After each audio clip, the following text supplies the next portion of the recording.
Hello and welcome to Maths with Jacob. This lesson will focus on Substitution Worksheet. So this video has a worksheet where we are given some algebraic expressions. We're also given some values here for the pronumerals, and all we do, we look at each algebraic expression, we substitute the values of the pronumerals in, and then we find a value for the algebraic expression. Now, if you're not sure what to do, on the next slide there is a link and it will take you to the lesson and it will explain how to do all of these examples. So just click on that link, go to the lesson, have a look at it, and then you'll know exactly what to do here. So for number one, we have A times B. That's multiplication in there, so we have to remember that is multiplication, and we have the value for A and B.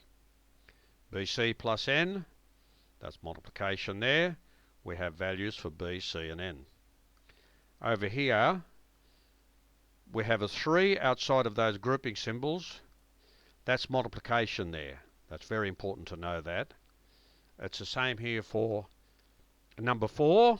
Here we have multiplication. 3A is multiplication, 2B is multiplication. ABC, when you don't see any operations there or any symbols, they are multiplication. Okay, A times B times C, that's what that means. Same here, CM minus BN.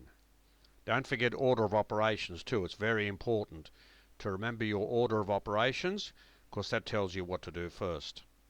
A squared plus C squared, that means A multiplied by itself, C multiplied by itself. B squared C, that's B squared times C. This is A squared times M.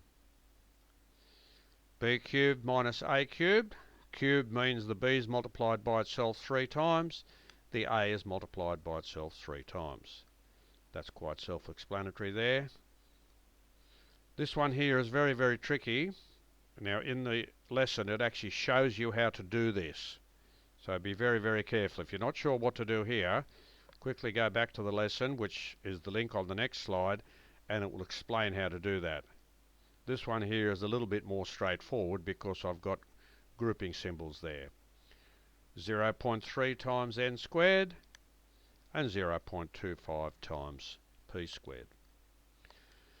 So this video has just given us a simple worksheet where we can practice substituting the values of the pronumerals into the algebraic expressions so we can find a value for the algebraic expression. And on the next slide there is a link. If you click on that, it will take you to the lesson and it will explain how to do each of these examples.